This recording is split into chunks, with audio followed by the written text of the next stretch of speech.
নিচ্ছে। জাহাজটা এখানে 3 দিন ছিল, 3 দিন থাকার পরে তারা আজকে সমুদ্রের উদ্দেশ্যে রওনা দিয়ে যাচ্ছে। আসসালামু আলাইকুম দর্শক, আমরা কর্ণফুলীর যে বন্দরটা আপনাদেরকে দেখাচ্ছিলাম এতক্ষণ, এই বন্দরে একটা মাছের জাহাজ এই মুহূর্তে আমাদের সামনেই এটা বের হয়ে যাচ্ছে। আমাদের যদি দেখাচ্ছিল আপনাদের জাহাজটা কত বড়, মোটামুটি তারা এখান থেকে দেখাচ্ছে বের হয়ে যাচ্ছে। দেখতে পাচ্ছেন আপনি কত বড় একটা জাহাজ।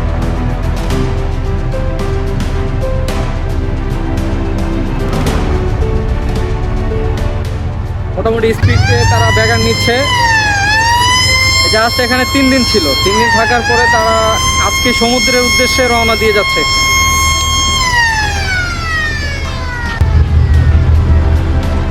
মোটামুটি ভাবে তারা নদীর মাঝখানে চলে গেছে জায়গা থেকে।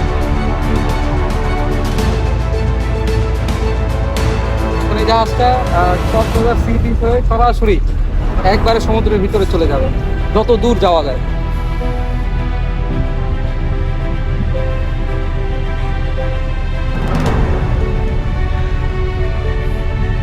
এরকম করে এখানে যত জাহাজ আছে সবগুলোই আজকে একটা একটা করে চলে যাবে। এরা ঈদের ছুটিতে এখানে পার্কিং করে রেখেছিল, এখন তারা তাদের কর্মজীবনে ফিরে যাচ্ছে, তারা তাদের কাজ শুরু করে দিয়েছে। এখনো এখানে হাজার হাজার জাহাজ দাঁড়িয়ে আছে, যেগুলো সমুদ্রে সব সময় থাকে। আজকে মনে হয় সবগুলি ছেড়ে যাবে, কিন্তু আমাদের সামনে একটা এইমাত্র ছেড়ে চলে গেল। মোটামুটি এখন নদীর মাঝখানে আছে, নদীও শান্ত আছে। এখন মনে হয় ভাড়া চলতেছে, জোয়ার চলতেছে। আচ্ছা, তাই জোয়ারের ভিতরেই নেমে যাবে সরাসরি সমুদ্রে।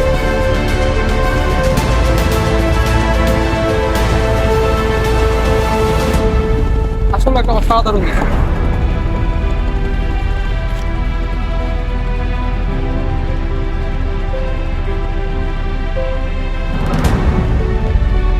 ব্যাগার দেওয়া শেষ, এখন সরাসরি চলে যাবে। আসলে এটা উচ্চ অনেক, এটা অনেক উচ্চ দেখা যাচ্ছে। পিছনে পিছনে যে জাল ছাড়ে ওই জায়গাটাও দেখা যাচ্ছে। দিয়ে জাল ছাড়ে আবার জালটাকে টেনে উঠতে আনা হয়। আর আরেকটা জিনিস দেখাচ্ছি, এই যে ছোট ছোট নৌকোগুলো দেখতেছেন, এগুলো করে মূলত তেল নিয়ে আসা হচ্ছে। এই তেলগুলো এই জাহাজগুলো ভরা হবে এবং এই এই তেল দিয়ে এই জাহাজগুলো সুন্দরভাবে 1-1.5 মাস যাতে সমুদ্রে থাকতে পারে, এটা তারা এখানে স্টক করে রাখবে এবং তারা এটা দিয়ে চলবে।